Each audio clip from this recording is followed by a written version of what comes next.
agradecerles por haber aceptado la invitación a estar en este espacio, Contexto Azul y Blanco. El tema que vamos a estar tocando hoy es justicia en Nicaragua. Tenemos como invitadas a Ana Lucía Álvarez. Ella es economista feminista con una maestría en Administración Pública por la Universidad de Cornell.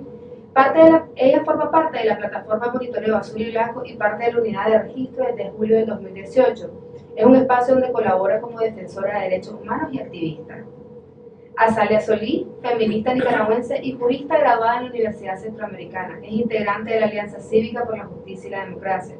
Cuenta con especialidad en defensa y promoción de los derechos humanos con énfasis en los derechos de la mujer. Ha trabajado en varios procesos de formación de leyes para que tengan una visión de género. Nuevamente, muchas gracias por estar acá. Quisiéramos saber un poco sobre este tema, un tema bastante importante y que va a ser parte de la reconstrucción de Nicaragua, la justicia antes, la justicia en este proceso y la justicia después. Bueno, desde el primer momento se ha dicho que nunca más vuelva a ocurrir lo que ha ocurrido en Nicaragua y se ha hablado de que es necesaria la justicia. Efectivamente, ese es un tema presente y una enorme deuda del país. Si no hay justicia, volveremos a tener una situación como esta. Y en la justicia de la que se ha hablado, no estamos hablando exclusivamente de la justicia tal y como la conocemos en tribunales, que va uno a un tribunal a poner una denuncia y demás, sino que estamos hablando de una justicia en la que nunca más vuelva a ocurrir esto. O sea, se puede llamar justicia restaurativa o más propiamente, como se ha usado en los últimos meses en Nicaragua, justicia transicional, que como su nombre lo indica, o sea, obedece a un proceso de transición. No necesariamente podemos decir que es algo corto, ¿verdad? Porque de lo que se trata es de sanar el país. Y para poder sanar hay que saber la verdad, y eso es muy importante, sanar el país, porque este es un país que ha vivido duelos acumulados. Ha venido una situación crítica, el terremoto del 72, el maremoto del 91, 92, el huracán, entonces cada vez viene una cosa, viene otra cosa, y no hay momento de hacer el análisis para poder reconstruirse individualmente. Y luego hemos tenido esta situación de esta masacre, de esta política de Estado de asesinato, en la que hay personas directamente afectadas, familias directamente afectadas, pero una colectividad afectada que es la ciudadanía nicaragüense, como muy bien lo decía ayer un periódico, la cantidad de daño que esto está ocasionando en la vida personal de la ciudadanía nicaragüense. Entonces lo que se trata es de que haya verdaderamente justicia, y para que haya justicia debe saberse la verdad de todo lo que ha pasado. Eso diría yo como una introducción. Sumando, bueno, a lo que ya decía Salia, otro elemento que me parece importante es que creo que en Nicaragua ha habido una ruptura, ¿no?, de paradigmas, y hemos pasado de la cultura y de la noción de impunidad a, digamos, una reivindicación política clara de un quiebre con esa cultura de impunidad y de tolerancia a esa impunidad. Me parece que eso de por sí representa un cambio estructural importante en el país. Creo yo que en ese sentido, dentro del discurso y la narrativa que prima, ¿no?, que impera, está muy presente.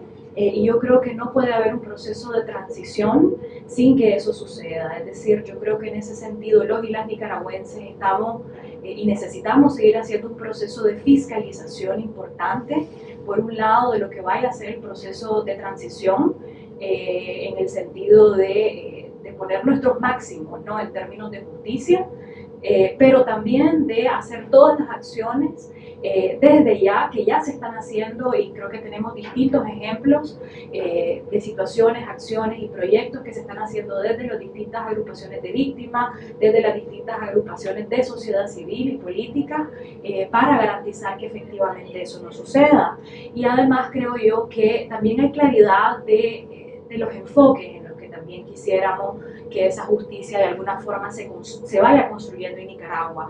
Por un lado, el tema de la participación, es decir, que la justicia tiene necesariamente que pasar por procesos de consulta, es decir, que no puede ser un proceso de justicia negociado únicamente entre grupos políticos, sino que tiene que ser procesos de justicia que respondan a las necesidades de la gente, específicamente a las necesidades y a los sentires de las víctimas. En ese sentido, la centralidad de las víctimas tiene que ser fundamental.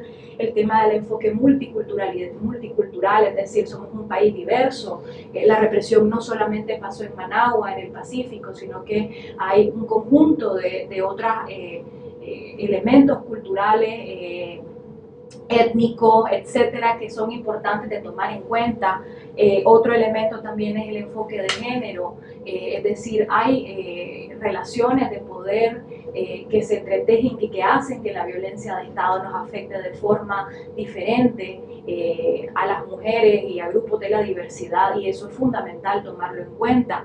Entonces eso por un lado, también por otro lado, es decir, entender la justicia no solamente como un proceso penal, es decir, cómo encontrar la justicia judicial que se le llama, ¿no? Sino también todo el tema de la construcción de las memorias, de la verdad es fundamental, es decir, saber lo que pasó, construir relatos colectivos, no solamente verdades individuales y particulares, y eso parte con lo que decía la Salia antes, es decir, hay derechos individuales y derechos colectivos en estos procesos de justicia, todos los procesos de reparación que también son diversos, que parten por procesos de reparaciones administrativas, pero también reparaciones simbólicas, y en ese sentido creo que AMA ha hecho un tremendo trabajo, es decir, con toda esta reconstrucción de los relatos y de quiénes eran y de quiénes son estos muchachos, muchachas y personas que han sido víctimas de la represión, y por último también garantizar que en el país se hagan los cambios institucionales necesarios para que efectivamente esto nunca vuelva a suceder,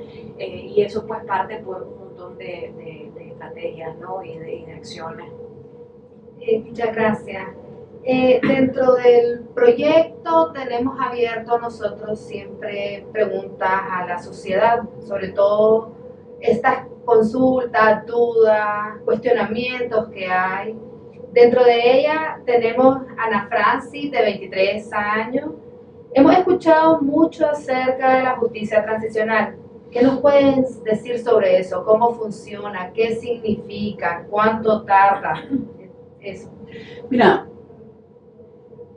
una gente se sorprende que todavía 70 años después de la Segunda Guerra Mundial se continúen haciendo procesos contra los nazis que hicieron precisamente el día de ayer, fue el día de los holocaustos. ¿Qué ocurrió? Miren, según documentales recientes, alrededor de un 90% de los jueces en Alemania después de la Segunda Guerra Mundial eran nazis. Entonces era muy difícil poder establecer, o sea, poder encontrar justicia en ese sistema, por una parte. Por otra parte, había una concepción del derecho penal, ¿verdad? Tenés que demostrar que este hecho individual lo cometiste vos, ¿verdad? Y se obviaba que había una responsabilidad colectiva en relación a esos hechos que ocurrieron. Entonces, de entonces para acá han cambiado mucho las cosas. Y igualmente, por otra parte, han existido distintos conflictos a nivel internacional, a nivel de los países en todo el mundo, que hace necesario tener unas valoraciones y unos parámetros distintos de justicia. Por eso es que se llama transicional. Entonces, uno puede poder entender cuándo empieza. Yo podría decirle que ya empezó, porque estamos trabajando desde hace tiempo con distintos grupos de víctimas. Están trabajando también todos esos procesos para poder hacer realmente justicia. Cuando termina, eso difícilmente uno lo puede hacer, ¿verdad?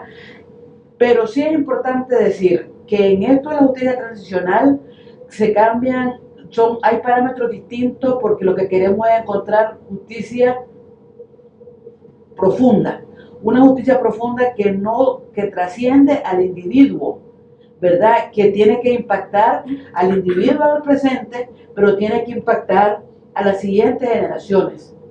¿Qué significa eso? Que no le podemos dejar esta carga a las siguientes generaciones, ¿verdad? O sea, tener y por eso yo decía al principio, sanar el país, cambiar. Aquí ha habido, ya arreglamos esto, y entonces al final lo hacemos es esconder un problema en el cual hay impunidad y vuelven a haber los ciclos de violencia. ¿Qué pasa? No estamos hablando de una justicia vengativa. Eso es muy importante. O sea, porque la justicia vengativa no sana. Uno puede sentir que ya se desahogó con algo que es una cuestión vengativa, pero no sana. Y el compromiso que tenemos es que esto nunca vuelva a ocurrir. Entonces, repitiendo, ya empezó realmente en todo lo que es los preliminares. Hay coordinaciones nacionales, hay coordinaciones internacionales, pero lo más importante, hay todo un trabajo de formación de personas para poder emprender la justicia transicional, porque para eso es necesario que haya personas que la puedan ejecutar, que no necesariamente, y esto es muy claro, no necesariamente tiene que ser abogado, abogada, o sea, no tiene que venir del mundo del derecho, basta con digamos, la voluntad, el ser defensor, defensora de derechos humanos y comprometerse, ¿verdad?, a prepararse para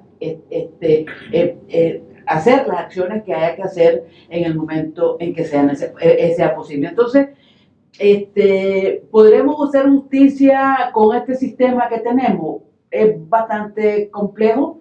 Yo creo que no podemos meter a todos los jueces, aunque eso es la impresión que da. No podemos decir que todos los jueces son iguales, que Altamirano y compañía, que han sido verdugos de los opositores que han pasado por esos tribunales, ¿verdad? No podemos decir semejante cosa, pero sí es claro que en este sistema en el que estamos no es posible, ¿verdad? Porque la dictadura tiene centralizado todo y es parte de su forma de reprimir el utilizar el sistema de justicia, entre comillas, porque no es de justicia, para reprimir. Entonces es muy importante, por lo tanto, poder cambiar esta situación, poder hacer los cambios políticos para que pueda haber justicia, incluso para la misma gente, ¿verdad?, que ha sido obligada a ir bajo amenaza, bajo chantaje, obligada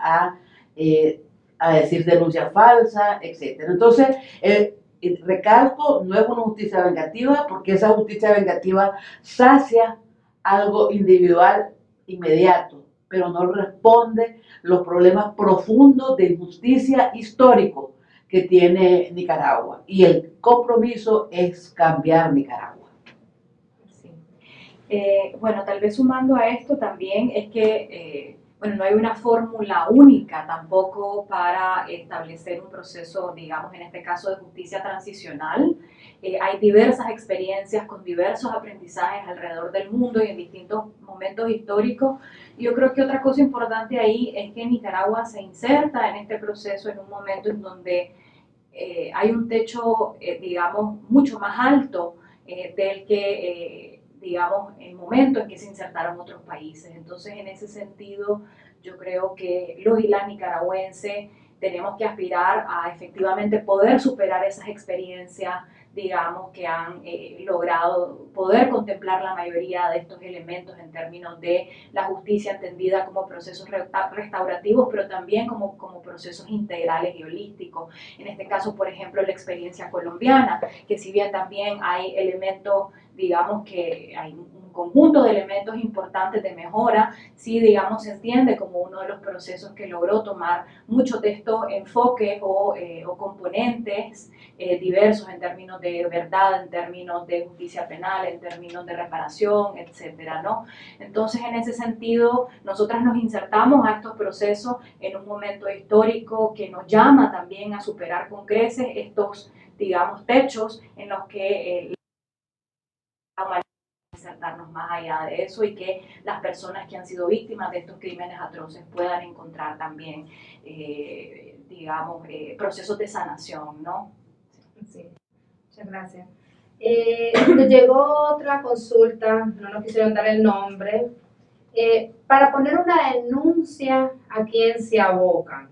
¿Qué documentos o papeles se requieren y cómo sería el proceso? Bueno, hay distintos mecanismos para poner denuncia. Fundamentalmente en Nicaragua hay dos organizaciones importantes con una trayectoria intachable, ¿no?, en términos de derechos humanos, que son el Centro Nicaragüense de Derechos Humanos, el CENID, y la CPDH. Entonces esas son, digamos, para poner denuncias tal cual, esas son las instancias más importantes. Básicamente que se acerquen estas organizaciones, que puedan llevar la documentación con la que cuenten, en donde soporten un poco el relato de la agresión o la violación a derechos humanos que sufrieron, ¿no?, la persona que necesite acercarse a estos espacios. Entonces esa es una vía, ¿no? Bueno, también está la Comisión Interamericana de Derechos Humanos, que también recibe denuncias. Por otro lado, de sociedad civil que se han establecido no necesariamente para recibir denuncias, pero sí para monitorear incidentes, ¿no?, incidentes de violaciones a derechos humanos. En este caso, bueno, la plataforma con la que yo colaboro es la plataforma Azul y Blanco, de monitoreo Azul y Blanco, y básicamente somos una red, ¿no?, de personas, de activistas que, bueno, colaboran ubicadas pues en distintos lugares del territorio nacional y pertenecientes a distintas organizaciones, que nos convocamos para poder monitorear, ¿no?, la situación de violencia política y agresiones que el régimen lleva a cabo todos los días, ¿no? Entonces, esa también es otro mecanismo para poder conocer exactamente lo que está sucediendo y a partir de eso también poder hacer un proceso de referencia. También hay unas guías informativas. No tengo a mano el número ahorita, pero lo podemos pasar para que lo pongan en pantalla, para que puedan llamar si están sufriendo algún tipo de agresiones. Hay un correo electrónico, por si acaso, denuncias se llama, y es de la oficina de la CIDH.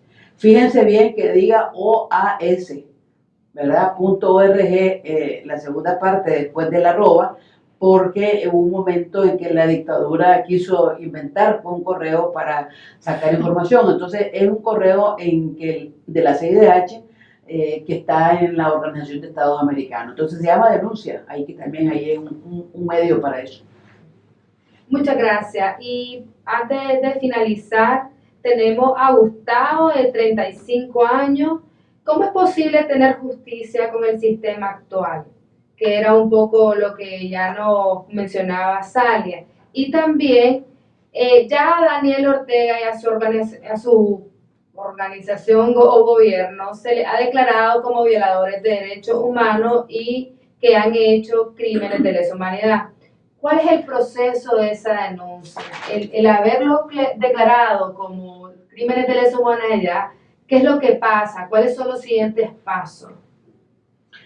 En el caso de la justicia actual, alguna gente ha interpuesto denuncias ante la Fiscalía por los hechos que pasan, con la idea de que haya procesos nacionales, en el sentido de que en los instrumentos de derechos humanos se plantea que es importante agotar la jurisdicción nacional. Eso, y luego ir a la jurisdicción internacional. Por otra parte, nosotros que trabajamos en conjunto con otros espacios alrededor de las personas que han sido encarceladas por ser opositoras, ¿verdad?, sin haber cometido delitos, también nosotros pensamos que aunque haya una buena parte que ya ha sido encarcelada, nosotros pensamos que estas personas también tienen que recibir justicia. Entonces nosotros estamos en el proceso de resguardo de todo lo que es información para poder tener resguardo, porque tenemos experiencia alrededor de este tema. Entonces, que al final de cuentas, lo que importa es lograr verdad y justicia una vez salido de este régimen. Por eso es importante salir de este régimen. Sobre el tema de delitos de lesa humanidad, Alguna gente dijo en el año 2018, bueno, si nosotros ya todo esto lo sabíamos, ¿verdad? Ya sabíamos que los responsables de estos delitos era Ortega y sus paramilitares o la policía que él dirige, etcétera.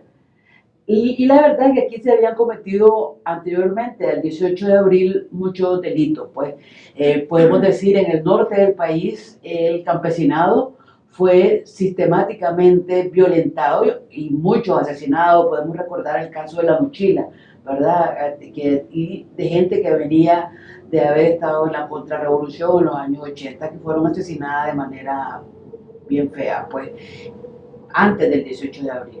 Entonces ha habido un patrón de asesinato por razones políticas, ¿verdad? Eso, de cierta manera, ya los nicaragüenses, la ciudadanía nicaragüense ya lo sabíamos. Pero fue importante el proceso que hizo la Oficina de la Alta Comisionada de Derechos Humanos y fue muy importante que lo hiciera la Comisión Interamericana de Derechos Humanos, porque le puso a la comunidad internacional las pruebas, ¿verdad? Porque aquí están las pruebas, pues, y eso, ¿verdad? Que en el caso de la Comisión Interamericana de Derechos Humanos, a través del IEI, fue un periodo muy corto que trabajó, ¿verdad? O sea, apenas 6 semanas de los hechos de violencia, y menos, porque sí, 6 semanas porque terminó, no, era hasta, o sea, hasta los hechos ocurridos el 30 de mayo. O sea, ya después, o sea, y después recordemos que en junio, julio, en junio se da la operación limpieza, en julio ocurren atroces delitos, ¿verdad? Y ya el IEI no lo pudo procesar porque tenía un mandato muy corto. Sin embargo, a pesar de que fue poco tiempo lo que trabajó, ahí logró plantear que los hechos cometidos obedecen a un patrón, a una definición de deshumanidad. Pero aún no han habido procesos para eso. Y para que haya procesos sobre eso, o sea, tiene que haber las posibilidades de tribunales compuestos por gente que pueda ver esa situación. Creo que el tema de lesa humanidad ha pesado mucho dentro de la comunidad internacional, porque hasta el día de hoy nosotros vemos que a nivel político Ortega y la dictadura orteguista no tiene respaldo internacional y ha tenido que hacer algo tan patético como andar buscando amistades, ¿verdad? De países que son completamente lejanos a Nicaragua y no se pone de acuerdo con los países que están cerca de Nicaragua. Entonces, él sabe que hay una situación que es complicada para él, no sale del país, porque pues, me imagino que teme que le pase lo que le pasó a Pinochet, ¿verdad? Que en estos cambios que han habido en las últimas décadas hay algo que se conoce nuevo que se llama justicia universal, que no existía antes. O sea, ¿qué quiere decir justicia universal? Lo que le pasó a Pinochet en España, ¿verdad? Que hay determinados tipos de delitos que repugnan a la conciencia de cualquier país, independientemente de quién es la víctima y quién es el victimario, pero repugnan a la conciencia, ¿verdad? Entonces, en cualquier país puede haber un juez, así como fue en el caso de Pinochet Garzón, que levanta un proceso. Igualmente puede ocurrir eso en otros países, no solamente en España, y no solamente Garzón lo puede hacer, lo pueden hacer otros jueces y perfectamente se puede hacer en otro país. Entonces, para decir que los delitos de lesa humanidad se pueden perseguir en distintas partes del mundo, ¿verdad? En primer lugar, y en segundo lugar, o tal vez lo más importante, no prescriben nunca, ¿verdad? Eso es muy importante, no prescribe nunca. No hay manera que con una amnistía se diga, por esta amnistía se prescribe tal cosa. No hay manera nunca de prescribir. Entonces, por eso es muy importante el tema de la justicia transicional y quiero decir el mantra completo del que se habla, ¿verdad? Verdad, justicia, reparación y no repetición. O sea, no queremos que nunca más, pero nunca más vuelva a haber esa política de asesinato, que nunca más volvamos a tener delitos de lesa humanidad, y para eso hay que llegar a la verdad y que cada víctima sea protagonista de su propio proceso para que encuentre la reparación que quiere, ¿verdad? Pero para eso hay que construir los parámetros de la justicia transicional de Nicaragua, que tiene que ver con la realidad de Nicaragua, con el tipo de víctima, ¿verdad? O sea, porque lo de lesa humanidad no es solamente que agarras a alguien, lo procesas y ya está, ¿verdad? Porque entonces, o sea, reparás o resolver el problema inmediato, pero de lo que se trata es de reparar la situación para el presente y para el futuro del país. Bueno, en Nicaragua efectivamente necesitamos apostar por la construcción de una serie de mecanismos, ¿no?, que permitan, por un lado, que esos mecanismos que se construyen alrededor de la justicia cuenten con procesos de autonomía, autonomía funcional, autonomía organizativa, política y económica, y que eso al final aporte, ¿no?, a la creación de confianzas. Y, por ejemplo, en el caso de Colombia se creó una fiscalía especial que funciona de forma paralela al sistema ordinario de justicia, por ejemplo. En otros países se han creado tribunales especiales, entonces hay una serie de experiencias que es importante de analizarla al contexto y a la luz de nuestras necesidades y de las posibilidades a nivel país. Y eso es fundamental, ¿no? Y en ese sentido también es importante que nos planteemos el hecho de la necesidad de identificar también responsabilidades individuales, no únicamente de los grandes responsables, sino también otro tipo de responsabilidades en otros perpetradores de violaciones a derechos humanos. Entonces, en ese sentido, los procesos de documentación que ya han iniciado, y la verdad es que ha sido también eso un elemento impresionante en Nicaragua. Recuerdo cuando vino la CIDH, las filas que se generaron tanto en los puestos en Managua como en Masaya, y creo que el otro fue y la verdad es que esa necesidad de la gente de contar y de documentar lo que había sucedido, nacida también como de la rabia y del nunca más, y del basta ya, hay que seguir, ¿no? Hay que seguirlo sosteniendo, ¿no? Porque la documentación es fundamental, la preservación de evidencias es fundamental, la construcción del relato que contribuye a la verdad histórica y a la memoria histórica del país también es fundamental. Y también el tema de la identificación y la documentación de los responsables de esas violaciones a derechos humanos, para efectivamente que eso pueda contribuir a los procesos de justicia, ¿no? que ya digamos, estamos comenzando, digamos, a construir los y las nicaragüenses. Yo quería hacer una propuesta, porque me parece que es muy importante. Tanto Ana Lucía como yo hemos estado desde el principio en este apoyo, sin imaginar, ¿verdad?, que íbamos a estar en procesos más estructurados de organización de justicia, el monitoreo, la comisión de verificación, etcétera. Pero creo que es importante para un siguiente llamar a lo que nosotros decimos deben ser los sujetos protagónicos, que son las víctimas. Y entonces creo que es importante que las organizaciones que participan, que son formadas por víctimas, ya sea víctimas por los asesinatos cometidos o por que estuvieron presas o porque fueron torturadas, etcétera, den su apreciación sobre la justicia que esperan y que están construyendo, porque todas estas organizaciones están construyendo la justicia que quieren para Nicaragua. Bueno, muchas gracias a ambas por haber estado acá.